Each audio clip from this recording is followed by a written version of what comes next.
జీవము నీవే, జీవము నీవే, తింటూ నిరంతర ప్రేమ నాకెల్లడలం కురిపించుటే నీ ఆశయం. నిరంతర ప్రేమ నాకెల్లడలం కురిపించుటే నీ ఆశయం.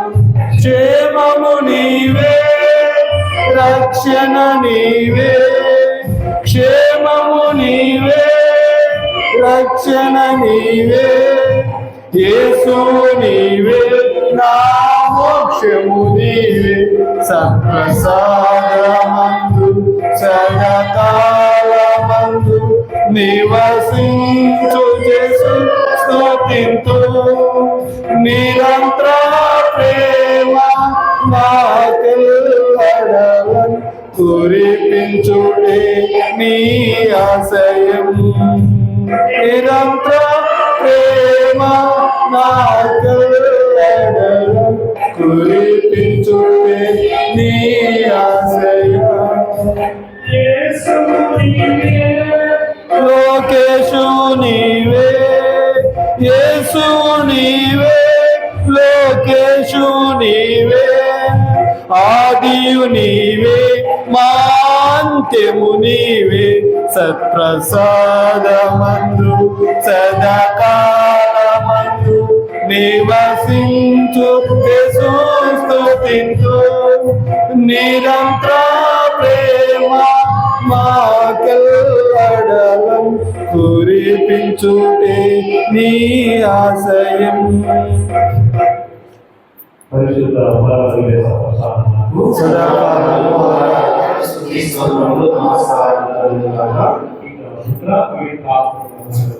ఆదిలో కలిగినట్లు ఇప్పుడు ఎల్లప్పుడూ సదాకాలం మీకే స్తోత్రం కలుగును గాక.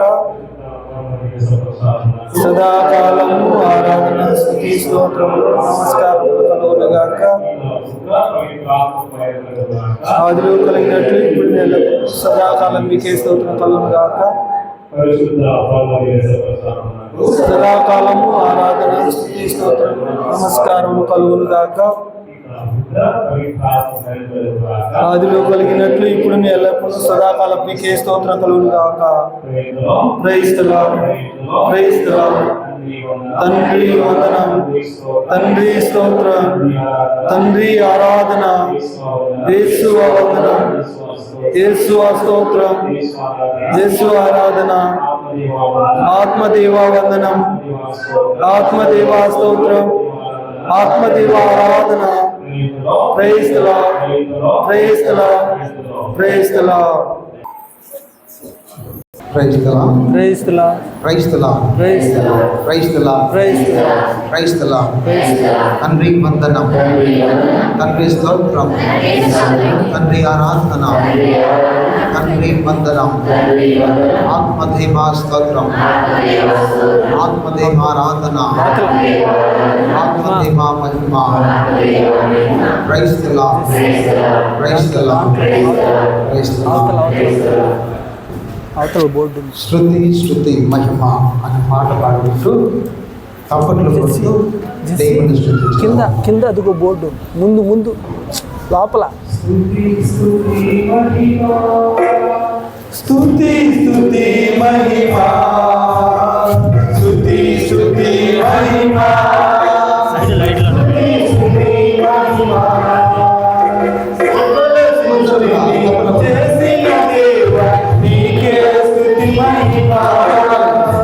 సకల ప్రాణులను చేసిన దేవ నీకే స్తుతి మహిమ, స్తుతి స్తుతి మహిమ, స్తుతి స్తుతి మహిమ, స్తుతి స్తుతి మహిమ, స్తుతి స్తుతి మహిమ. ఆకాశమును భూమిని చేసి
బహుమానం ఉన్నారు. అందరూ లేచి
Praise the Lord. Praise the Lord. Praise the Lord. Praise the Lord. Praise the Lord. Praise the Lord. Praise the Lord. Praise the Lord. Praise the Lord. దయచేసి కూర్చోండి. నాదుని యందు ప్రియ సహోదరి సహోదరులారా,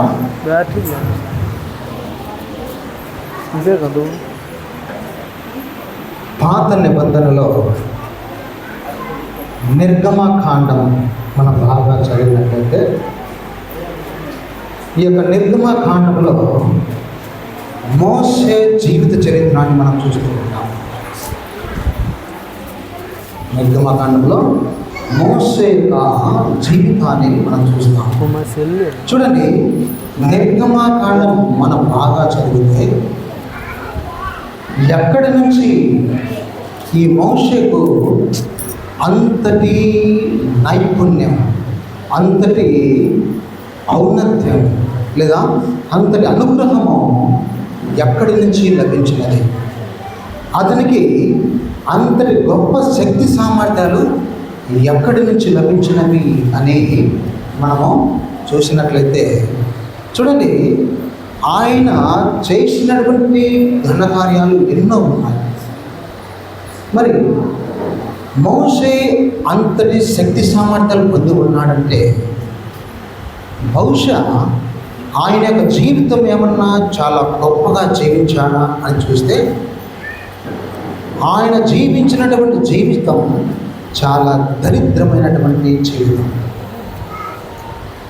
అలాంటి జీవితము నీవు నేను ఎప్పుడూ జీవించాలని కోరుకో. అంతటి దరిద్రమైనటువంటి ఘోరమైనటువంటి జీవితాన్ని అతడు జీవించాడు. మనం చూసినట్లయితే మోషే ఒక అనాథ. ఆయనకు సంపూర్ణంగా తన తండ్రి యొక్క ప్రేమ ఆప్యాయతలు పొందినటువంటి వ్యక్తి అని కాదు. అదేవిధంగా తమ తల్లి యొక్క ఆలన పాలన పరిపూర్ణంగా పొంది పెరిగినటువంటి వ్యక్తి అని కాదు. అతడు తమ తల్లి స్తన్యముల నుంచి పరిపూర్ణంగా పాలు తాగి పెరిగినటువంటి వ్యక్తి కాదు. అతనికి భయంకరమైనటువంటి నత్తి.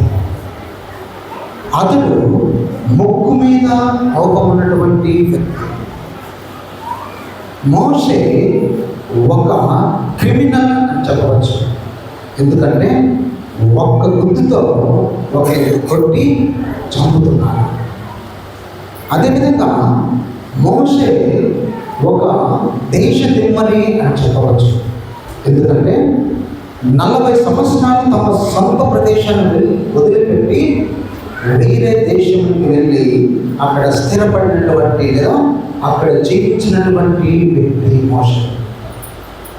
మరి ఇంతటి బలహీనతలు కలిగినటువంటి మోషే ఎక్కడి నుంచి ఇంతటి శక్తి సామర్థ్యాలు పొంది ఉన్నాడు? ఎక్కడి నుంచి ఇంతటి ఘనతను అతడు పొంది ఉన్నాడు? మరి నేను సాధారణమైనటువంటి జీవితం జీవిస్తున్నాం కదా. మనం ప్రతిరోజు దేవుని సన్నిధికి వచ్చి మోకరించి ప్రార్థిస్తున్నాం కదా. మనము మోషేలాగా నత్తితో లేదంటే కోపముతో లేకుంటే తల్లిదండ్రుల యొక్క ఆలన పాలన సంపూర్ణంగా పొందినటువంటి వ్యక్తులని కాదు కదా. మనమంటూ దేశ దిమ్మలమేమి కాదు కదా. మరి ఇంతటి మంచి జీవితాన్ని జీవిస్తున్నటువంటి నేను దేవుని దగ్గరకు వచ్చి ప్రార్థిస్తే ఎందుకు మన ప్రార్థన కొన్నిసార్లు వినడం లేదు? ఎందుకు కొన్నిసార్లు మన ప్రార్థనలు కొన్ని ఆలస్యం అవుతున్నాయి? అదే ఇంతటి బలహీనతలు కలిగినటువంటి మోషే ఒక ఔపిష్టి నత్తివాడు ఆలనా పాలన పొందినటువంటి వ్యక్తి కాదు. ఆయన ఒక దేశ దిమ్మని, ఒక క్రిమినల్. ఆయన చూడండి అంతటి ఘనతలో శక్తి సామర్థ్యాలు కలిగి ఉన్నాడు.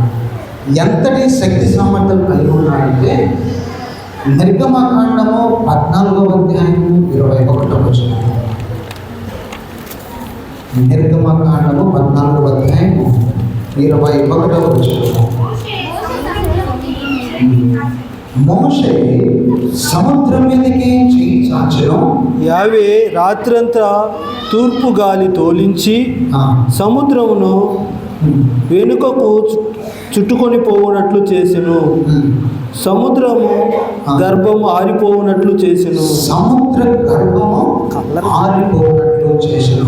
ఇంకొక విధంగా చెప్పాలంటే ఇశ్రాయేలు ప్రజలు బానిసతో బాధపడుతూ జీవిస్తున్న తరుణంలో వారు విడిపించుకొని వస్తున్నప్పుడు వారికి ఎర్ర సముద్రం అడ్డుపడుతున్నది. అప్పుడు దేవుని ప్రార్థించగా మోసే చేయి చాచగా సముద్రము ఏమైంది? వెనుకకు చుట్టుకొని పోను 2 పాయలుగా మారినది. 2గా మారి వారు ఆ సముద్రంలో నుంచి నడుచుకుంటూ పోయారు. చూడండి ఎంతటి శక్తిని కలిగి ఉన్నాడు. మోసే చేయి చాచగా సముద్రమే 2గా మారింది. Praise the lord, praise the lord, praise the lord, praise the lord, praise the lord, praise the lord, praise the lord, praise the Lord. చూడండి ఎంతటి శక్తి సామర్థ్యాన్ని మోసే కలిగి ఉన్నాడు. నిర్గమకాండము 17వ అధ్యాయము 16వ అధ్యాయము 4వ వచనం. అప్పుడు యావే మోషేతో నిర్గమకాండము 16వ అధ్యాయము 4వ వచనం. అప్పుడు యావే మోషేతో ఇదిగో నేను ఆకాశము నుండి వారికి ఆహారమును కురిపింతును. ఆకాశముల నుంచి వారికి ఆహారాన్ని ప్రసాదించను. అప్పుడు ఈ యొక్క ఇశ్రాయేలు ప్రజలు ఆ ఎడారి గుండా వారు ప్రయాణం చేస్తూ పోతూ ఉండగా వారికంటూ తినడానికి అన్నం లేదు. అప్పుడు దేవుణ్ణి వారు మొరపెట్టగా దేవుడు మోషేతో అంటున్నాడు, మోషే నీవు ఆకాశం వైపు చూడు అంటున్నాడు. అప్పుడు మోషే కన్నులెత్తి ఆకాశం వైపు చూడగా మన్నా కురుస్తున్నది. ఏం కురుస్తున్నది? మన్నా కురుస్తున్నది. మరి నీవు నేను ఆకాశం వైపు చూస్తే ఏమైనా కనీసం ధూళిన వాగుతుందా? ఏమైనా వస్తుందా?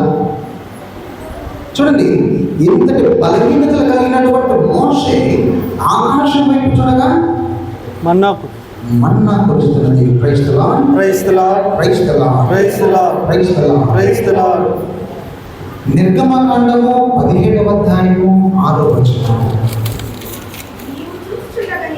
నీవు చూచుచుండగానే హోరేబు కొండల రాతి మీద నిలబడెను. నీవు ఆ కర్రతో రాతిని కొట్టుము. వీరందరూ త్రాగుటకు రాతి నుండి నీరు పుట్టును. రాతి నుంచి నీరు పుట్టును. అందుకే ఒక మంచి మాట పడుతుంది కదా, ఏడారిలో బండ నుండి నీరు ఇచ్చిన ప్రభు నీవు, ఏడారిలో బండ నుండి నీరు ఇచ్చిన ప్రభు నీవు, నా హృదయ బండ నుండి, నా హృదయ బండ నుండి జీవజలము ప్రవహింపజే ఆత్మావిజేయుమా పవిత్ర నది విజేయుమా. ఇంతటి బలహీనత కలిగినటువంటి మోషే చేతితో కర్రను తీసుకొని ఆ కర్రతో రాతి బండను కొట్టగా ఆ రాతి బండ నుంచి నీరు ప్రవహిస్తున్నది. మరి నీవు నేను ఎప్పుడైనా కానీ కర్ర తీసుకొని కొడితే ఏమైనా వచ్చిందా? ఎందుకని? అంతటి బలహీనత కలిగినటువంటి మోషే ఆ కర్రను తీసుకుని రాతి బండను కొట్టినప్పుడు నీరు ప్రవహించినప్పుడు నీవు నేను అదే విధంగా ఆ రాతి బండను కొడితే ఎందుకు నీరు ప్రవహించినప్పుడు? నీరు ప్రవహించడమే కాకుండా చూడండి, నిర్గమకాండము 33వ అధ్యాయము 9వ వచనం. నిర్గమకాండము 33వ అధ్యాయము 9వ వచనం.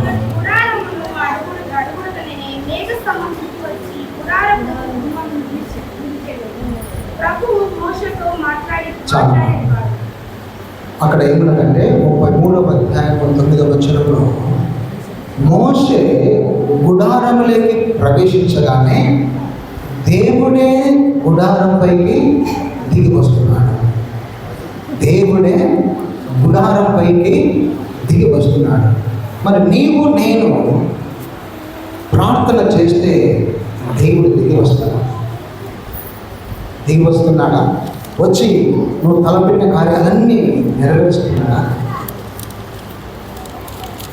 మరి ఎందుకు కొన్నిసార్లు నా ప్రార్థన ఆలకించడం లేదు దేవుడు, నా ప్రార్థన దేవుడు పెడచెవింటాడు అని ఎందుకు కొన్నిసార్లు మనమే బాధపడుతూ ఉంటాను?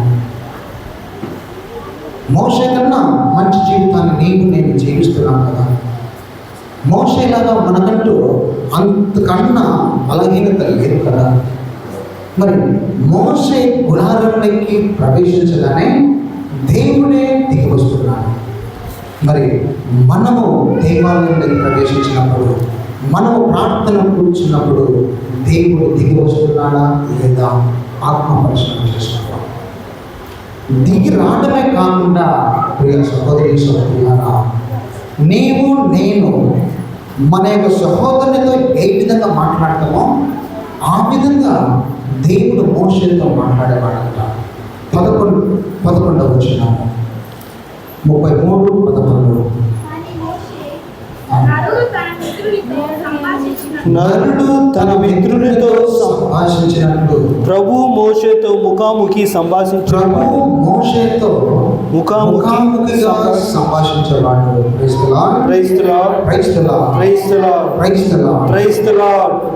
మరి నీవు నేను ఎప్పుడైనా కానీ దేవునితో మాట్లాడిద్దామా?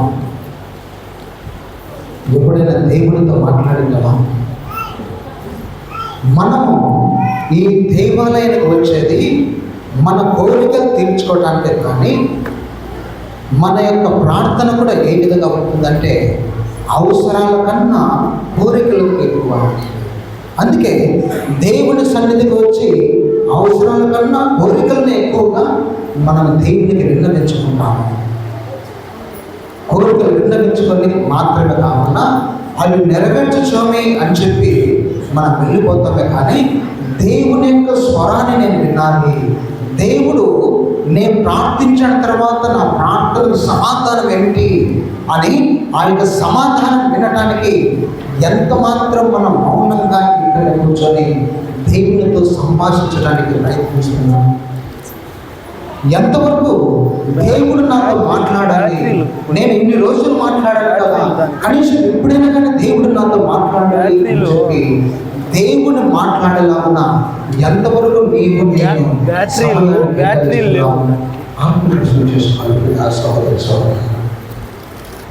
చూడండి, అంతటి బలహీనతలు కలిగినటువంటి మోషే దేవునితో ముఖాముఖిగా సంభాషిస్తున్నాడు.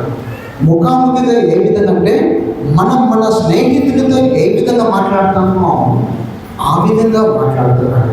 మరి మనం ఎందుకు ఆ దేవుడితో కొలువు తీరా ఇక్కడ వెయిట్ చేసినటువంటి దేవుడితో మనం మాట్లాడలేకపోతున్నాం? ఎందుకు ఆయన యొక్క స్వరాన్ని మనం వినలేకపోతున్నాము? ఆత్మపరిచయం చేసుకోవాలంటే ఆ సభ. అదే కాకుండా 33వ అధ్యాయము 18వ వచనం. మోషే ప్రభువుతో దయచేసి నీ తేజస్సును చూడనిమ్ము అని దయచేసి నీ తేజస్సును నన్ను చూడనిమ్ము అంటున్నాడు. ఎవరు అంటున్నారు? మోషే. ఎవరు అడుగుతున్నారు? మోషే. ఎవరిని అడుగుతున్నారు? మోషే ప్రభువుతో. మోషే దేవుని అడుగుతున్నాడు, ప్రభు నీ ముఖాన్ని లేదా నీ తేజస్సును చూసే భాగ్యాన్ని నాకు ప్రసాదించయ్యా అని అడుగుతున్నాడు. మరి ఎప్పుడైనా కానీ మన యొక్క జీవితం యొక్క మెయిన్ గోల్ ఏంటి? దేవుణ్ణి చూడాలనేది కదండి నా ఆశ. మరి ఎప్పుడైనా కానీ మనం దేవుణ్ణి చూసేటప్పుడు, ఎప్పుడైనా కానీ ఇక్కడికి వచ్చి దేవా నేను నిన్ను చూడాలయ్యా, నిన్ను నేను చూడాలని ఉందయ్యా అని చెప్పి ఆశతో ఎప్పుడైనా కానీ ఆ తండ్రి దేవుడిని నీవు నేను అడుగుతున్నాను. చూడండి, అంతటి బలహీనతలు కలిగినటువంటి మోషే అడుగుతున్నాడు, ప్రభు నీ ముఖాన్ని లేదా నీ తేజస్సు చూసే వాక్యాన్ని నాకు ప్రసాదించయ్యా అంటున్నాడు. అప్పుడు దేవుడు అంటున్నాడు, మోషే నీ పైన నా కటాక్షం అన్నది, నీ పైన నా కరుణ దయ ఉన్నాయి, కానీ ఏం చేస్తాం? నీవు ఒక సాధారణమైనటువంటి మనిషివి కదా, తద్వారా నీవు నన్ను చూడలేవయ్యా. నీవు నన్ను చూస్తే నీవు ఏమైతాడు? బ్రతకజాలుడు, చచ్చిపోతాడు. నీవు నన్ను చూడలేవయ్యా అన్నాడు. కానీ చూడండి, ఈ విధంగా బలహీనత కలిగినటువంటి మోషే అడిగినప్పుడు దేవుడు అంటున్నాడు, అయినప్పటికీ నేను ఒక పని చేస్తాను, నీవు ఒక రాతి బండ పైన నిలబడు, 2 రాతి బండల నుంచి ఆ రంధ్రంలోంచి నువ్వు చూస్తావు, నేను అక్కడి నుంచి పోతూ ఉన్నప్పుడు నా కాంతి నీ కళ్ళపై పడకుండా నా చేతితో అప్పుతాను, నేను వెళ్ళిన తర్వాత కనీసము నా ఈపు భాగాన్ని చూడగలవు అంటున్నాడు. 23వ వచనం. అటు తరువాత నా చేతిని తొలగింతును,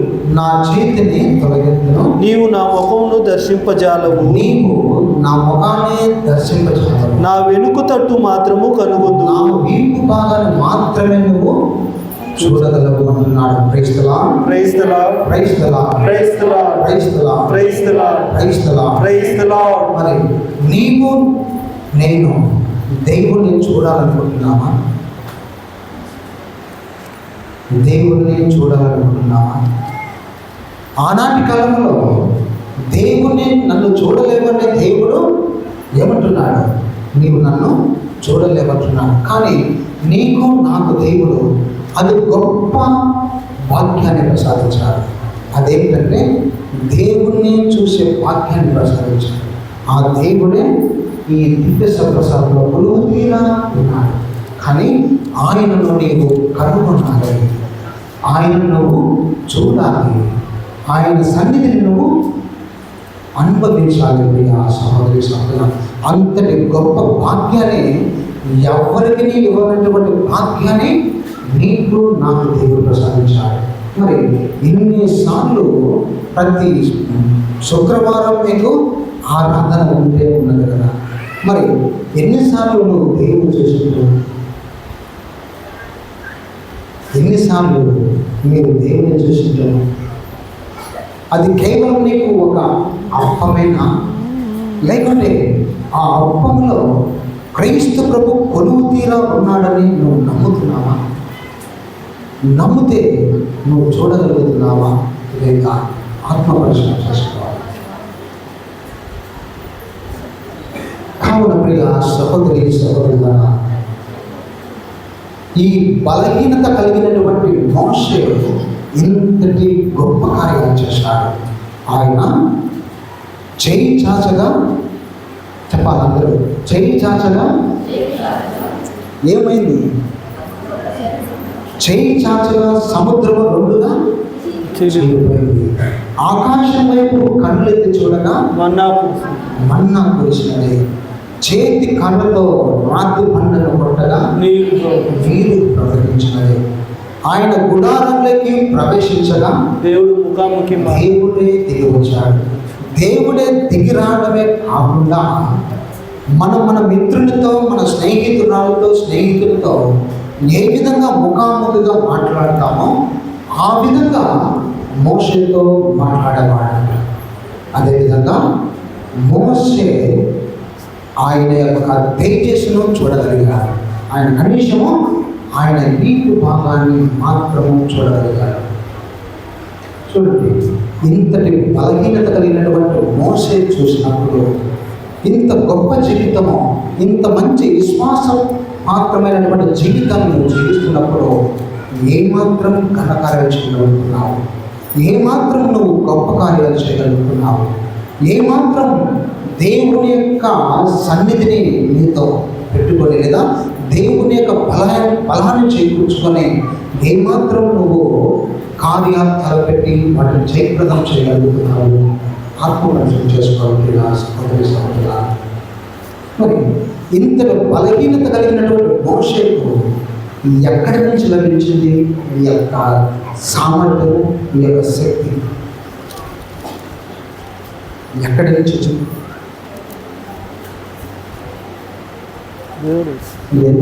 అన్నవాళ్ళ సంతరము ఉంటాయి.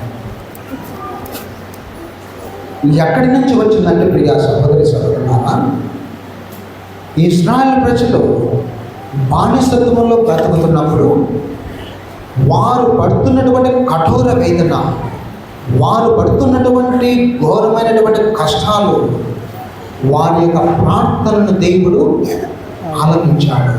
అందుకే దేవుడు అంటాడు, మోషే, నా యొక్క ప్రజల యొక్క కన్నీటిని నేను చూడగలుగుతున్నాను, వారి యొక్క మొరను నేను ఆలకించగలుగుతున్నాను అని చెప్పి 3వ అధ్యాయంలో చెప్తాను. అంటూ మోషేతో అక్కడ మాట్లాడతాడు. ఏమంటే, మోషే యొక్క కొండ ఎక్కిపోతున్నప్పుడు అక్కడ ఈ యొక్క బోధ లేదా అక్కడ కాలుతూ ఉన్నప్పుడు ఏదో జరుగుతున్నది అని చెప్పి ఈ యొక్క మోషే వెళ్తూ ఉన్నప్పుడు అప్పుడు దేవుడు అంటాడు, మోషే మోషే, నీవు నిల్చున్నటువంటి ప్రదేశము పవిత్రమైనది కావున నీ కాలికి ఉన్నటువంటి చెప్పులు విడిచిపెట్టుము అంటున్నాడు. ఇప్పుడు మీ అందరికీ ఒక ప్రశ్న, మీ అందరూ ఇప్పుడు చెప్పులు ఎక్కడ వదిలిపెట్టారు? బయట. ఎందుకు లోపలికి తేవాలి? పవిత్రమైనటువంటి స్థలం కాబట్టి మీరు వేసుకొని రాలేదు. సరే, ఇప్పుడు నాకు మీరు ఒక సహాయం చేయాలి. దేవుడు ఎక్కడ లేడో ఆ ప్రదేశాన్ని నాకు చూపిస్తే నా మెట్లు తీసుకుని పోయి నేను అక్కడ పెట్టేస్తాను. అంటే మీరు బయట వదిలినారంటే బయట దేవుడు లేడా? ఉన్నాడు. మరి ఉంటే ఎందుకు వదిలిపెట్టారు? ఎందుకు వదిలిపెట్టారు? పవిత్రమైన స్థలం మీద అయినప్పుడు బయట పవిత్రమైనది కాదా? మీ యొక్క గృహం పవిత్రమైనది కాదా? మీరు ప్రయాణిస్తున్నప్పుడు దేవుడు మీతో లేడా? మీరు నడిచేటప్పుడు దేవుడు మీతో లేడా? మరి ఉన్నప్పుడు ఎందుకు మీరు మెట్లు వేసుకొని వెళ్తున్నారు? ఎందుకంటే మోషేకు దేవుడు నీ చెప్పులు వదిలిపెట్టు అన్నాడంటే ఏదో ఒక కారణం ఉంటుంది. అదేమిటంటే ఆ చెప్పులు మోషేటి కాదు. ఇప్పుడు 1 గంట అయింది. ఆ చెప్పులు మోషేటి కాదు కాబట్టి దానిలో సరే. వదిలిపెట్టుము అన్నారు. మరి మోషేటి ఆ మెట్లు కానప్పుడు ఇంకెవరికి, ఎవరి మెట్లు అయితే?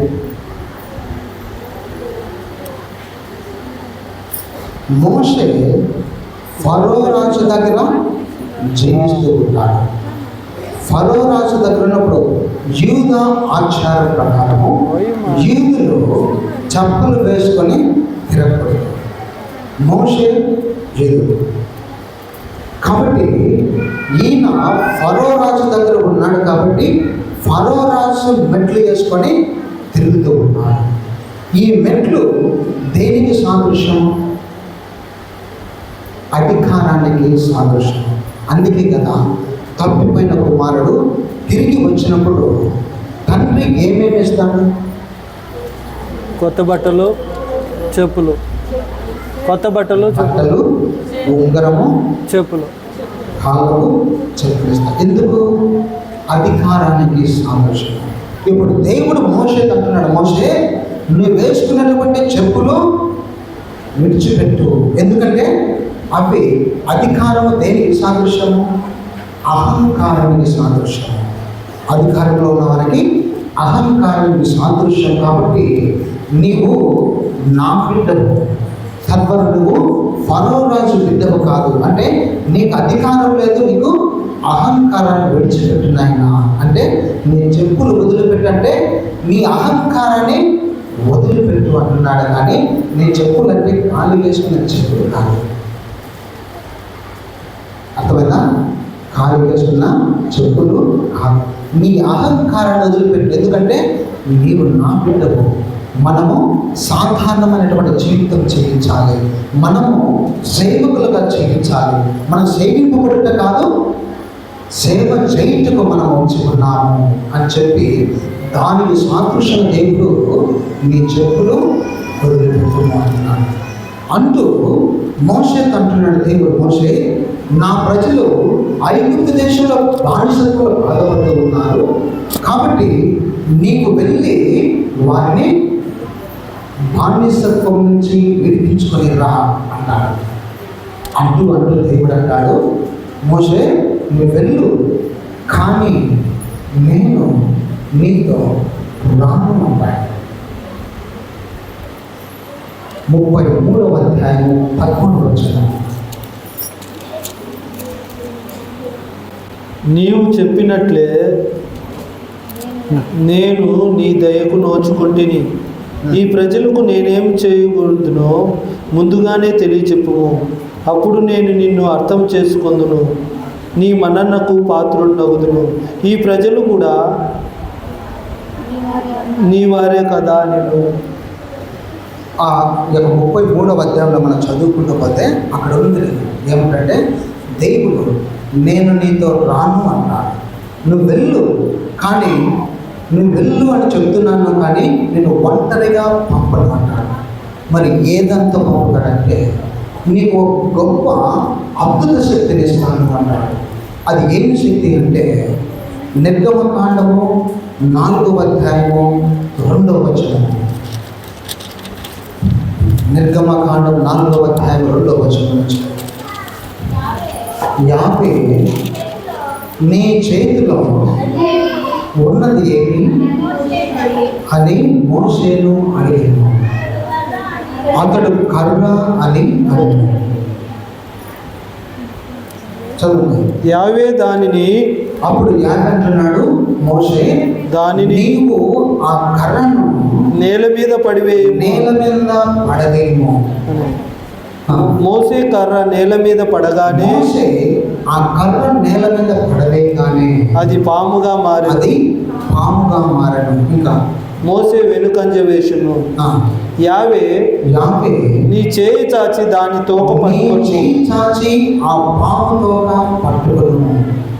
మోసే చేయి చాచి దానిని పట్టుకొనెను. మోసే చేయి చాచి ఆ పాముతో పట్టుకొనగా అతని చేతిలో పాము కర్రగా మారెను. అది చేతిలో పాము కర్రగా మారెను. అర్థమైందా? దేవుడు అంటున్నాడు మోషేతో, మోషే నువ్వు వెళ్ళి నా ప్రజలు నియమించుకొని రా, కానీ నేను నీకు రాను, నీకు ఒక గొప్ప అద్భుత శక్తిని ఇస్తాను. అదేమిటంటే నీ చేతిలో ఉన్నటువంటి కర్ర నేల మీద పడివేయము, అది పాముగా మారుతుంది. తిరిగి దాని తోకను పట్టుకునము, అది కర్రగా మారుతుంది. 6వ వచనము. మరల యావే మోషేతో మాట్లాడుచు నీ చేతిని నీ రొమ్మున ఉంచుకోము అని చెప్పెను. మోషే అతని చేతిని రొమ్మున ఉంచుకొని అతని చేతి రొమ్ము పైన ఉంచుకునగా అతడు దానిని వెలుపలకు తీసినప్పుడు కుష్ఠమయమై అక్కడ కుష్ఠం ఏర్పడినది. తిరిగి దేవుడు అంటున్నాడు, అదే చేతిని తీసుకొని నీ రొమ్ము పైన ఉంచుకున్నాము, తిరిగి తీస్తానే అది సాధారణమైనటువంటి శరీరంగా మారుతుంది. ఇంతటి గొప్ప శక్తిని ఇస్తున్నాడు మోషేకు. మరి ఇదే శక్తిని నీకు నాకు దేవుడు ఇస్తూ, నీకు ఇదిగో ఈ కర్ర పడవేమో పాముగా మారుతుంది, తిరిగి పట్టుకో అది కర్రగా మారుతుంది, నీకు చెయ్యి తీసుకొని రొమ్ము పైన ఉంచుకొని పుస్తకం మారుతుంది, మళ్ళీ అక్కడ పెట్టిగా మంచిగా మారుతుంది. ఇప్పుడు నువ్వు వెళ్ళి బానిసత్వంలో బాధపడుతున్నటువంటి ఇశ్రాయేలు ప్రజలు విడిపించుకోరా అంటే మనం చూసుకోవడం చాలు దేవుడా, ఇది నువ్వు కూర్చో, నేను వేటపోతున్నాను, అదొక్కటి చదువు. మనకు పోయి విరవెళ్ళి ఎవరినైనా కొట్టుకొని జన సమూహాన్ని అంతా విడిపించుకోవడానికి చాలు మనకు అంతటి శక్తి చాలుదా? చాలు. అంతటి గొప్ప శక్తిని దేవుడు ఇస్తున్నాడు మోషే ఇచ్చి, ఇక్కడ నువ్వు వెళ్ళు అంటే మోషే అంటున్నాడు, ఆ సహోదర సహోదరుడా ఇక్కడ జాగ్రత్తగా గమనించాలి. దేవా, నీవు ఇంకా అద్భుత శక్తులు ఇవ్వు, ఇంకా 5 10 లేదా ఇంకా 1000 అద్భుత శక్తులు ఇచ్చినా కానీ నీవు నాతో రాకుంటే నేను వెళ్ళను అన్నాడు. ఏమంటాడు? నీవు నాతో రాకుంటే, నా తోడుగా నువ్వు ఉండకుంటే నేను ఇంకా 1000 అద్భుత శక్తులు నేను వెళ్ళను అన్నాడు. చూడండి, అందుకే దేవుడు మోషేకు తోడుగా ఉన్నాడు కాబట్టి అతడు చేయి చాస్తే సముద్రం గుడ్డుగా మారుతున్నది. ఆయన ఆకాశం వైపు చూడగా మన్నా కురుస్తున్నది. చేతి కర్రతో రాత్రి పంటను కొట్టగా నీళ్లు ప్రవహిస్తున్నది. ఆయన గుడారంలోకి ప్రవేశించగా దేవుడే తిరిగి వస్తున్నాడు. రావడమే కాకుండా దేవుడే అతడితో మాట్లాడుతున్నాడు. దేవుని యొక్క పేచెస్ను ముఖాన్ని చూడగలిగాడు. ఎప్పుడు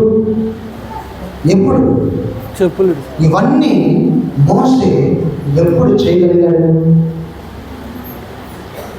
ఇప్పుడు విన్నదంతా వేస్ట్. మోషేకు దేవుడు ఎప్పుడు తోడుగా ఉన్నాడో అప్పుడు ఈ అద్భుత శక్తులు చేయగలిగాడు. మరి మనం ఎందుకు చేయలేకపోతున్నామంటే దేవుడు మనతో లేడు కాబట్టి. దేవుడు మనతో లేడు కాబట్టి మనము ఇలాంటి గొప్ప గొప్ప కార్యాలు చేయలేకపోతున్నాం. చిన్న చిన్న కార్యాలు తలపెట్టినా కానీ అవి ఫలఫలితం కాలేకపోతున్నాయి. మనము మన కుటుంబంలో ఏది అనుకున్నా కానీ అది వెనక్కి పోతున్నదంటే కారణము దేవుడు నీతో ఉన్నాడో లేదో ఆత్మపరిశీలన చేసుకోవాలి.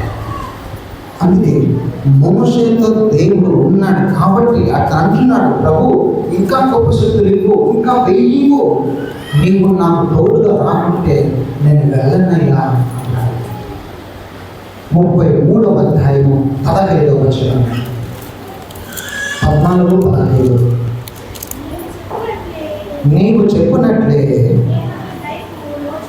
నేను నీ దయకు నోచుకుంటుని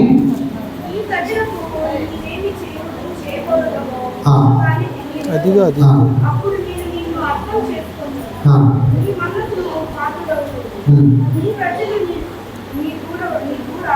33వ అధ్యాయము 15వ వచనం. అంతటా మోషే నీ సాన్నిధ్యము నా వెంట రాదేని, నీ సాన్నిధ్యం నా వెంట రాలేని మమ్ము ఈ తావు వీడి వెళ్ళనీయకుము. నీవు మా వెంట రావేని నేను ఈ ప్రజ నీ ఆదరణకు పాత్రము మైతిమని ఎట్లు వెల్లడి అగును. నీవు మాతో ఉండనేని అప్పుడు నేనును ఈ ప్రజలను ప్రపంచంలోని సకల జాతి వారి కంటే ధన్యులుగా పరిగణింపబడుదుము అనేను.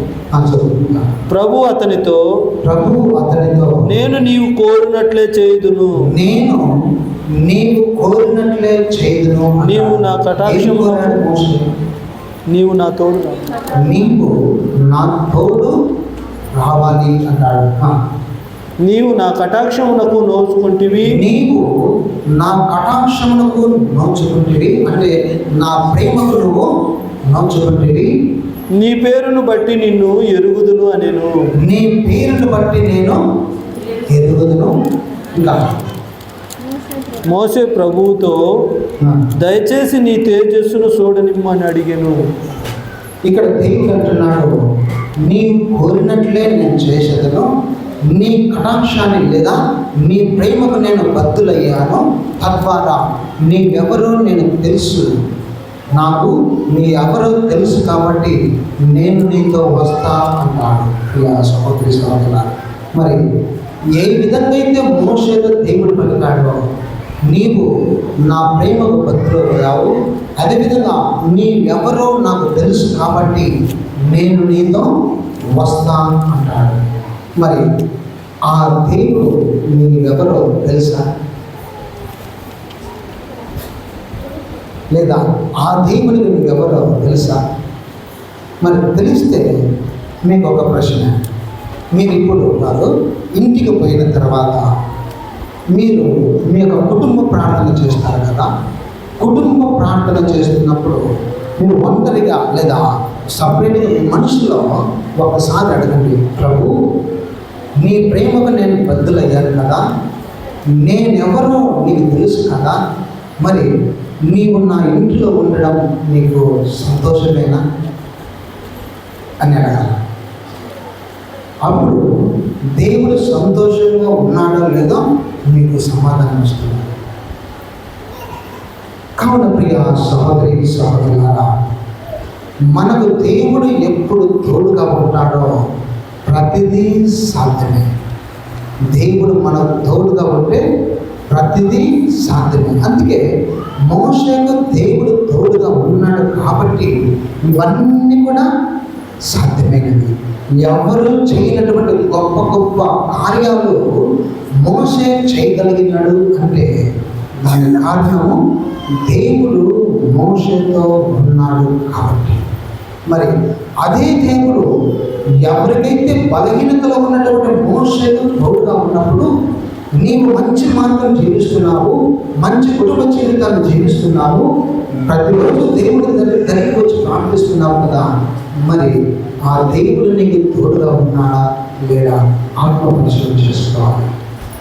ఎందుకంటే ఎవరికైతే దేవుడు తోడుగా ఉన్నారో వారందరూ కూడా గొప్ప గొప్ప కార్యాలు చేపట్టారు. అందుకే చూడండి, ఈ యొక్క సాంసనుడు దేవుని ఆత్మ అతనిపై ఉన్నది కాబట్టి 1000 మందిని చంపగలిగారు. దౌడ లేదా గాడిద దౌడ ఎముకతో 100 మందిని చంపగలుగుతున్నాడు. దావీదు మహారాజు ఆయన దేవుని ఆత్మ అభిషేకింపబడిన కాబట్టి ఆయన తలపెట్టిన ప్రతి కార్యం చేయప్రదం చేస్తున్నాడు. ఆయన వెళ్ళిన ప్రతి యుద్ధం కూడా గెలుస్తూ వచ్చాడు. ఎందుకంటే దేవుడు అతని తోడుగా ఉన్నాడు కాబట్టి. కానీ ఒకసారి చూడండి, ఆయన వ్యభిచారంలో పట్టుబడినప్పుడు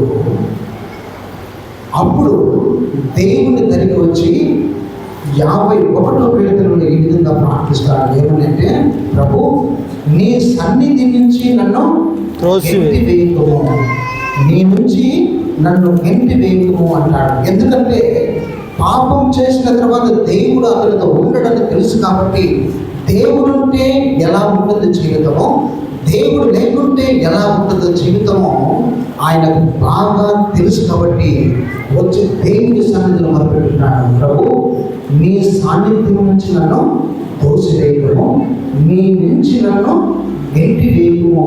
నువ్వు గెంటి వేస్తే నా జీవితం ఏంటో నాకు తెలుసయ్యా. అందుకే ఆ విధంగా దుఃఖంతో ప్రార్థన చేస్తున్నాడు. మరి మనం కూడా ఆత్మప్రశ్న చేసుకోవాలి. ఎక్కడైతే పాపం ఉంటుందో అక్కడ దేవుడు ఉంటాడు. మరి మనం పాపం చేసినప్పుడు కూడా దేవుడు ఉంటాడు. దేవుడు లేనప్పుడు నువ్వేమి చేయలేవు. ఏది తలపెట్టినా జయప్రదం కాదు. ఏ అడుగు వేసినా కానీ ఎన్నుకంచే అవుతుంది. ఎప్పుడైతే దేవుడు ఉంటాడో సమస్తము సాధ్యమే. మరి నీవు నేను ప్రతి ఒక్కరూ పాపులమే కదా. నేను పాపం చేయలేదు అనే వాళ్ళు ఎవరైనా ఉన్నారా? అందరం పాపం చేసేవారు. మరి పాపం చేస్తే దేవుడు మనతో ఉంటాడు? ఉండడు కదా. మరి తిరిగి దేవుడు మన దగ్గరికి రావాలంటే ఏం చేయాలి? పరిశుద్ధం పశ్చాత్తాపడాలి లేదా పాప సంకీర్తనం చేయాలి. మరి ఎన్నిసార్లు పాప సంకీర్తనం చేసినా? అంటే పాప సంకీర్తనం ఏంటో మీకు తెలుసా? మీకు నాకు తెలిసి పెద్దలు తెలుసు కానీ పిల్లలకు తెలియదు. ఎందుకంటే నేర్పలేదు కాబట్టి. అదేంటో వాళ్ళకు తెలియదు. ఒకసారి నేను ఈ యొక్క కెథీడ్రల్ విచారణలో నేను పనిచేస్తున్నప్పుడు మేమందరం కూడా పిల్లలకు సప్రసాదం ఇవ్వాలనుకున్నాం. సప్రసాదం ఇవ్వాలనుకున్నప్పుడు వాళ్ళు పాప సంగీతం కంపల్సరీగా చేయాలి. వాళ్ళందరినీ కూడా దరిదాపు 3 నెలలు ట్రైన్ ఇచ్చాము. నేను ఫాదర్ రాజా కలిసి సిస్టర్ కలిసి 3 నెలలు ట్రైనింగ్ ఇచ్చిన తర్వాత చివరి రోజున పాప సంగీతానికి ఒక అబ్బాయి వచ్చాడు. వచ్చి గమ్మున కూర్చొని ఉన్నాడు. ఏరా పాప చెప్పంటే నేను పాపమే చేయలేదన్నాడు. సరే, నువ్వు క్లాస్లో పోయినప్పుడు ఎవరితో కనీసం ఒకసారి నాకు పెరుగు దొంగలించడం కదరా అంటే దొంగలించిన అన్నాడు.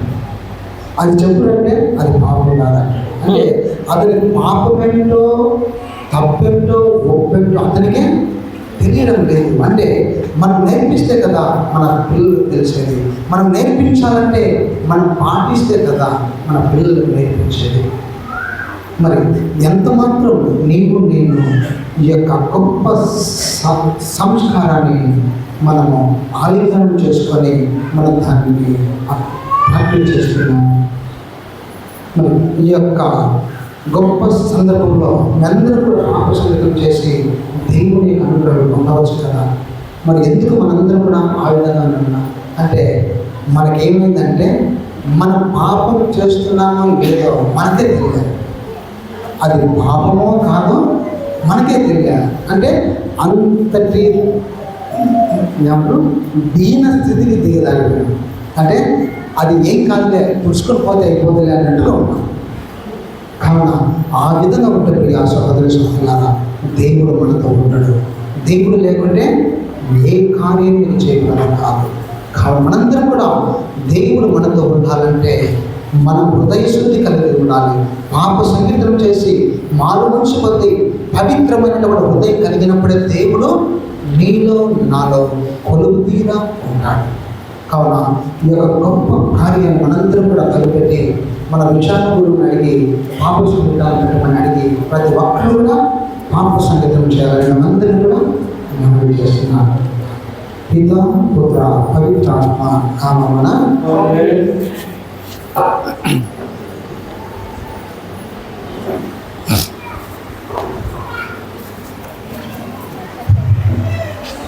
అందరూ బాగుంచండి.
గ్రహించగలరు విశ్వాసమేద దైవ రహస్యం శిరము వంచుడు వినయముతో నీ మరణాలు వరవాయిని శిరము వంచుడు వినయముతో పరలోకమున మీ ప్రజలదిగా ఆరాధించింది ఇందులో మాధుర్యము నిండి ఉన్నది. ప్రార్థించుదాము. ఓ సర్వేశ్వర యాక్త దేవుడు ద్వారా మీ పాటల జ్ఞాపచిహ్నం మాకు సచిత్తరించింది. మీ దివ్య చరిత్ర పరమ రహస్యమైన భక్తి శ్రద్ధలతో పూజించను. మీ రక్షణ ఫలితమే నిరంతరం చమించును. యుగ జగములు జీవించుతూ పాలన చేయని వారు మాకు అనుగ్రహించండి. ఆమేన్.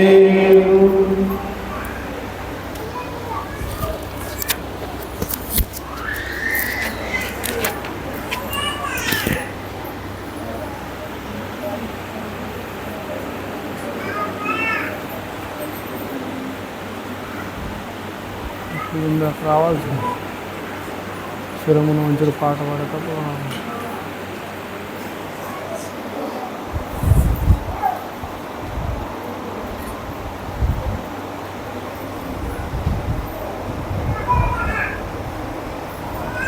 సర్వశక్తి గల సర్వేశ్వరుడు పిత పుత్ర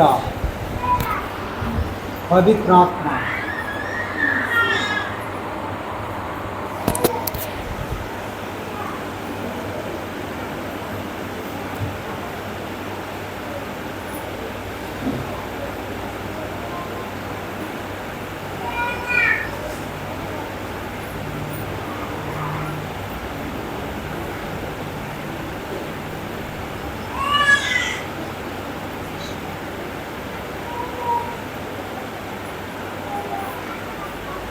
మిమ్మందరిని ఆశీర్వదించి దీవించి కాచి కాపాడుదురుగాక. ఆమేన్.